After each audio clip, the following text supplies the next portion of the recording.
This is like episode 8. Episode 8. Can't believe it. So yeah, videos and files that they've done with this new disclosure thing. Why is everything in black and white? I noticed that, and then I saw that they had some that had biblical references. If you saw that, they have one that when they say that they see the actual description of an angel. Oh, It's all the rings with Yeah, the, that was that star-like one. that one too. But it's like, what year is it where I cannot believe for a second that we are observing and filming and documenting in black and white. Like, you remember when the Tic Tac came out? Yeah. We have cameras that are, photographing remarkable detail. And we're like back in the 50s with this, I think. I think they want it to be as unremarkable as possible. And to see something in black and white, it's just kind of meh.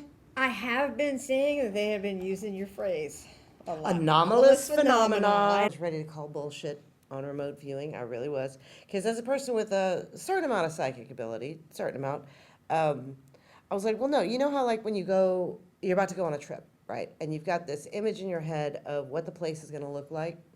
Okay. And then you get there and it doesn't look anything like what you had pictured in your head.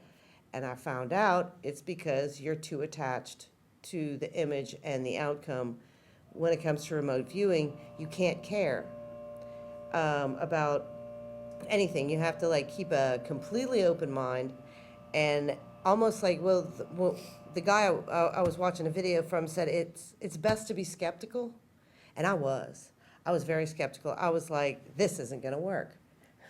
Let me tell you, they're talking shit out there. Both of them. I know they're talking shit. So I have to show you this because I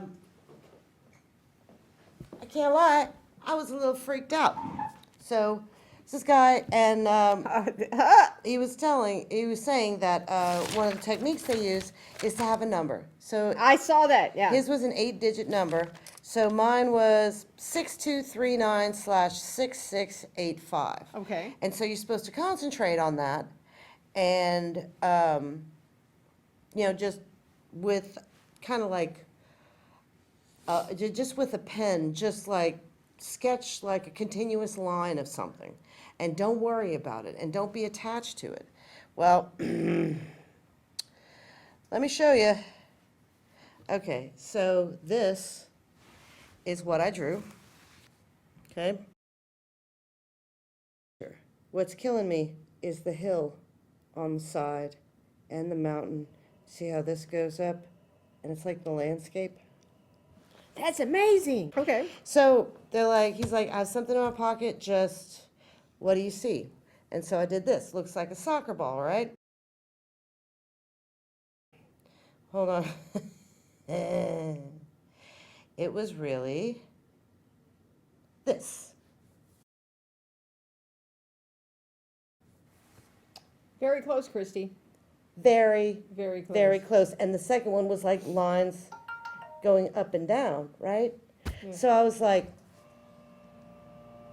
all kind of weird things have happened to me, but this gave me goosebumps. And I was like, am I good at this? I think you are. I am good at that. And the beginning of remote viewing was kind of crazy. It was Ingo Swann was this psychic and artist, and he had some buddies in the government, and they decided to start doing tests with him because he was so accurate. They would put stuff in boxes like above his head, and he would look inside the boxes with his mind, and he was so accurate. And then one day he was like, I can't see anything in the box. And they're like, oh, they thought they tripped him up. He's like, no, the light in the box isn't on. And they go in the box because they had these lights in the box, and the light wasn't on. That's what happened in The Men Who Stare at Goats. They were trying to do things that were in Yeah. the boxes, and one of them was a picture of the Abraham Lincoln. Yeah. Do you think that they are going to tell us what kind of alien species there are out there? Do you think they're going to say, hey, so this one's real. We got this guy here. you know. I think that they're going to come out and say that the Greys are real. Well, that's the most obvious one. that I would 100%. think. I Okay. think the reptilians might be the scariest. And I'd like to think that they can be reasoned with. Because I want a reptilian friend. I want to name him Lur, like from the planet Omicron Persei, like from They have Futurama. said that they are interbreeding us. They've been interbreeding us. Yeah. So if it comes out that like I'm half alien, just know I told you already. Okay. I told you. Oh yeah. No, there's no way my mom would have anything to do with that. Yeah, but I don't know my dad.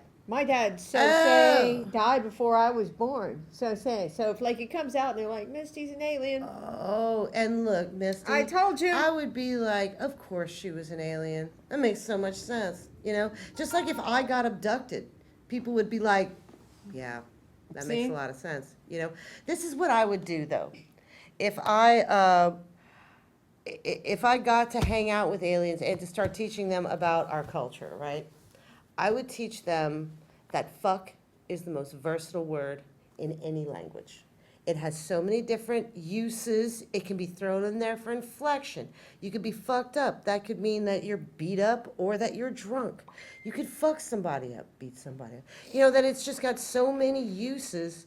Just to hear aliens get in front of the United States people and say fuck into a microphone, oh my God, But, I would be like, what- so excited. What would your first questions be to? Because I would love just to straight up like, sit down and have some kind of dialogue. Telepathic conversation Yes. with a Well, what would you an ask insectoid. them about? Like that's the thing. Like, what? Because I would just be asking so many questions, like a fucking 2-year-old child, that they would just be like, "Shut the fuck up." Yeah, I would. So I would probably ask questions about perpetual energy machines. How do you make one? Can I have one? Can See, I mine would be trade about you their- stuff for one? Mine would be about their religion. That's interesting because, because I read a lot of Zachariah Stitchin and I, read a lot about the Anunnaki, and they don't have a like dogma as far as religion's concerned, but they believe in something they call the All Creator. The All Creator is neither male nor female, and it is just that it is the force in the universe that brings forth and takes life. So that would be mine. I would ask about religion. I would like. Yeah. Honestly, can I wait? Because so say before 2027, they're supposed to, Really come out with it. really come, and that's why they're like drip feeding us disclosure. Yeah. But the disclosure they're drip feeding us right now is stuff we already know. That's what's disappointing about it. It's stuff we've already It's- heard about, Yeah. It's just. or people like us have heard about. Yeah, if I mean, wanna like rephrase Therese that. messaged me and said, "Can you believe the president just said that aliens are real? That's I wild." I can. was like, I "Of can't. course well, not of course he did. I can't believe he actually did, but yeah." And I think it's correct that verbal communication is considered primitive in some parts of the galaxy. Yeah. That most of them are telepathic, and that what we are learning to do is a regular means of communication with other species. So how would it feel like for some, like we're both a little psychic, would we be able to hear them the way we hear our instincts and our internal monologue the way Well, they do say that your internal monologue is not actually you. that it is but I believe Yeah. it's I call it my guidances, those who have come before me. They're so alarmingly accurate though. It's very hard to dismiss some of the things that I know and have no business knowing. Yeah. But yeah, I would be very curious to be around a telepathic being and how my brain would pick up what they were saying and how it would I translate. swear to you, I would have so many questions. They would just be like, "Shut up." Just like leave us alone. We're tired of. I think that I would probably just treat them like I think the awe would subside very quickly, and that I would just treat them like anybody else. Hey, you want to come see my garden? You want to come pick some vegetables with me? Just you want to pet the kitty? I don't think I would be bombarding him with questions. That the awe would just sort of turn into like a friend's situation. I really just, I would have so much to ask them, they would just be like, shut up, bitch. It would, my biggest questions would be, the free form energy, like how do we do this? Like, give me some, I'm trying to run my potential farm in the future on the static out of the air. How do we do that? Which is possible. Like they have I think it's written down here somewhere. Atmosphere energy harvesting. I'm very interested in that, but it would be mostly like, I think maybe practical information. Yeah. Because I'd be like, what do you talk to these beings about? I just wanted to say to the 5 to 8 people that watch my YouTube channel, you're the best. Right?